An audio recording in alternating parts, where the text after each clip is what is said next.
Class 10th का जो mathematics है, जिसमें प्रश्नावली 3.1 का आज प्रश्न सबसे लास्ट है, तीसरा नंबर हल करेंगे। ठीक, तो प्रश्न को बनाने से पहले ध्यान से पढ़ते हैं और उसके बाद हल करते हैं। प्रश्न कहता है 2 केजी सेब और 1 केजी अंगूर का मूल्य किसी दिन 160 रुपया था, है ना।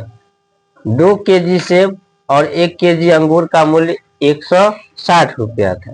1 महीने बाद क्या हुआ? 4 केजी सेब और 2 केजी अंगूर का मूल्य 300 रुपया हो गया। इस स्थिति को बीजीय गणित के ज्यामितीय रूप में व्यक्त करना है। ठीक, तो देखिए इसमें 1 केजी का जो है मूल्य पता नहीं। ठीक,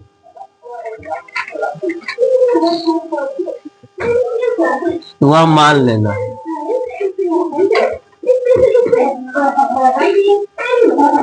माना कि 1 केजी सेब का मूल्य x रुपया। 1 केजी सेब का मूल्य कितना माने? x रुपया, क्योंकि मूल्य पता नहीं है। ठीक, और अंगूर है तो अंगूर का भी मूल्य मान लेते हैं। 1 केजी अंगूर का मूल्य जितना भी है ना, सबसे पहले आपको 1 का मानना पड़ेगा, है ना, उसको गुना कर देना। तो अब आइए प्रश्न से। किलो हिसाब से कोई चीज खरीदते हैं ना, 1 केजी खरीदे और 2 केजी खरीदेगा, 2 से गुना कर देते हैं ना। तो यहाँ पे सेब का मूल्य 1 केजी सेब का मूल्य कितना है? x रुपया है ना, और खरीदा कितना? 2 केजी सेब खरीदा। ठीक, तो 2x हो जाएगा। तो 2x हो गया, प्लस में 1 केजी अंगूर का मूल्य कितना है? y रुपया है ना, अंगूर 1 किलो खरीदा तो y ये होगा ना। कितना रुपया दिया?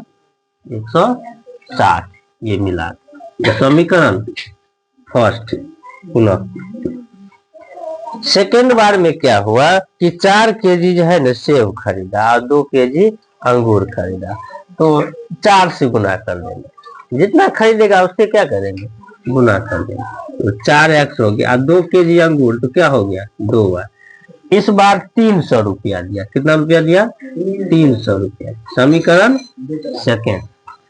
अब यहाँ इस प्रकार से यदि हो जाए तो अब आपको क्या करना होगा? मान निकालना होगा, है ना। जैसे आप 1 नंबर 2 नंबर में 4 मान निकाले ना, दोनों समीकरण में 2 मान निकाले। ठीक, उसी प्रकार से मान निकालना। खाना बना लेते हैं। ठीक, इस समीकरण फर्स्ट के लिए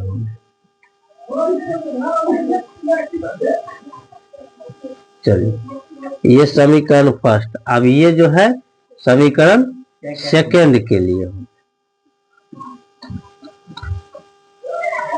x y, और ये भी x और ये भी y। समीकरण सेकेंड। अब यहाँ अपने मन से हम कोई मान रखेंगे, है ना। अब जैसे आप लोगों को पता होगा, हम 0 1 2 3 4 ऐसे रख लेंगे। लेकिन यहाँ पे जब हम देखते हैं तो संख्या क्या है? ज्यादा है ना। यदि 10 12 8 ऐसे रहता तो हम 1 2 रख सकते थे। लेकिन यदि हम 1 रखे तो मान लो घट के कट के कितना होगा? बहुत ज्यादा हो जाएगा, है ना। तो ऐसा रखते हैं ताकि हमको आसानी से हो जाए। चलिए, हम यहाँ पे क्या रखते हैं? तो y x का या y का किसी का भी मान रख सकते हैं, है ना। तो x का मान हम मान लो रख लिए कितना? 50 रख लिए। कितना रख लिए? 50 रख लिए। x का मान 50 रखे। अब इसमें मान निकालना पड़ेगा। 2x प्लस y बराबर कितना?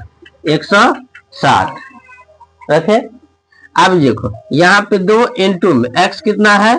50 है, y बराबर 160। 50 दूना 100 प्लस y बराबर 160। y बराबर 160 प्लस है तो माइनस, घट के कितना हो जाएगा? y का मान कितना निकला?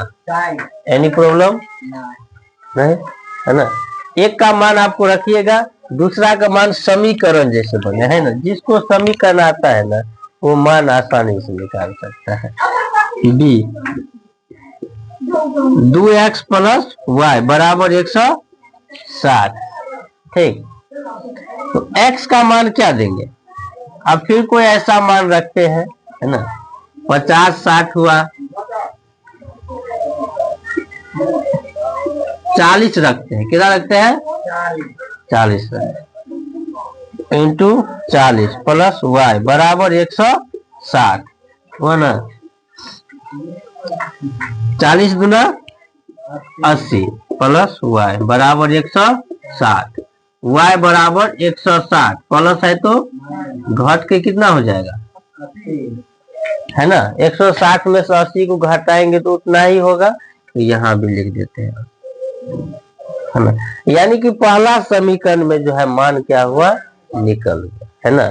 पहला समीकरण में इस प्रकार से मान ज्ञात हो गया। अब इसी प्रकार से हमको दूसरा में भी निकालना होगा, है ना। दूसरा में भी 2 गो मान निकालना होगा। ये भी यहाँ सी होगा, है ना। 4 मान निकालेंगे सब मिलाकर। 4x प्लस 2y बराबर कितना, 300। कितना हो गया, 300 हो गया, है ना।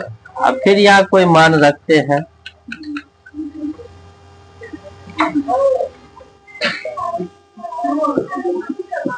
x का मान 25 रखते हैं। कितना रखते हैं, 25 रखते हैं। 4 इंटू यहाँ पे 25 हो गया 2y बराबर कितना, 300। 25 चौका 100 प्लस 2y बराबर 300। 2y बराबर 300 प्लस है तो क्या होगा, माइनस। 300 में से 100 घटा देंगे, कितना हो जाएगा, 200। y बराबर 200 बट्टे में 2 कट के कितना हो गया, तो यहाँ पे कितना हो गया, 100।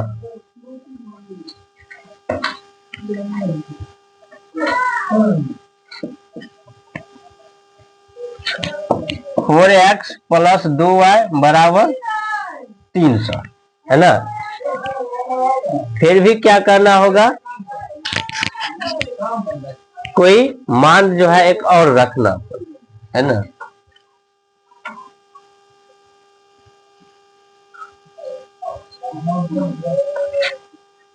x का मान कितना रखते हैं, तो 30 रखते हैं। कितना रखें, 30। तो 4 इंटू 30 प्लस 2y बराबर कितना, 300। तो 30 चौका 120, 2y 300। 300 इधर प्लस है तो क्या होगा, माइनस। 2y बराबर 300 में से 120 घटा देंगे, 180। y बराबर 180 बट्टे में 2 कितना हो गया, 90। तो y का मान कितना निकला। चलिए, तो अब जो है बनाते हैं ग्राफ, ठीक। और ये बनाने के बाद हमको मिलेगा 5 नंबर, है ना। अब यहाँ आप सबसे पहले देखिए कितना तक है, ज्यादा से ज्यादा 100 तक है। तो हमको ऐसे अंतराल लेना है कि 100 तक आ जाए, ठीक। अब माइनस में एक भी नहीं है, यानी हम माइनस में कम भी ले सकते हैं, है ना। माइनस में एक स्टेप ले लेंगे, प्लस में 100 तक ले लेंगे। चलो,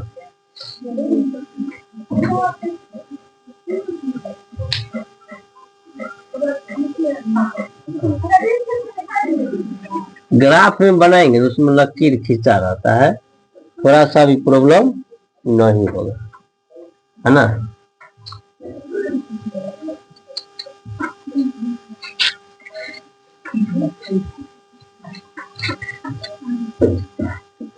बीस 40 60 उसके बाद 80 100। ये एक्स अक्ष हुआ ना, इसमें 2 लकीर होते हैं, एक क्षैतिज और एक ऊर्ध्वाधर। ये एक्स अक्ष हो गया। उसी प्रकार 20 क्या हुआ? ये 40, 60, 80, 100, ये y होगा, है ना। फिर ये माइनस में 20, क्योंकि माइनस में ज्यादा नहीं लेंगे, माइनस में है ही नहीं, एक स्टेप लेकर छोड़ देते, माइनस 20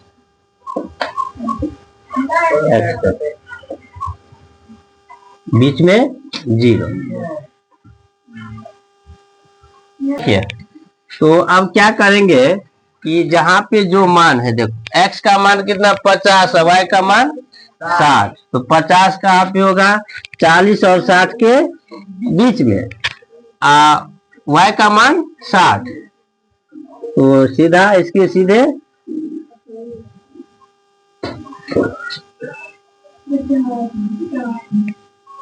ये हो गया 50 और ये हो गया 60। अब दूसरा क्या है कि x का मान कितना है 40 और y का मान 80। ठीक, तो x में 40 कहाँ पे है? 40 इस साइड है ना, और y में 80, तो ये ऊपर देती प्लस में है, इसके सीधे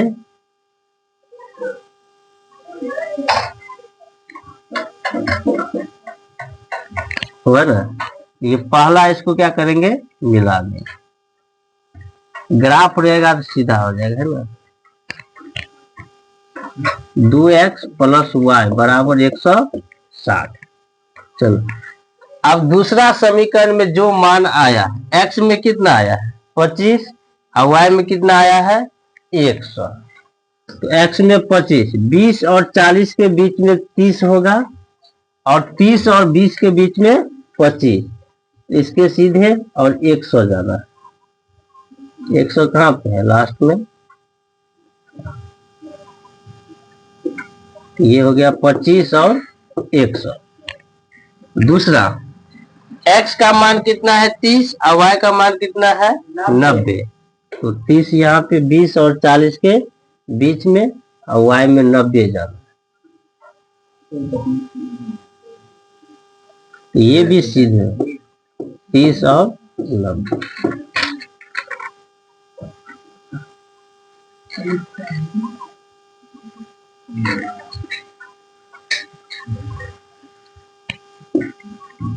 4x प्लस 2y बराबर 300। ठीक, तो इस प्रकार से तीसरा नंबर प्रश्न कंप्लीट हुआ।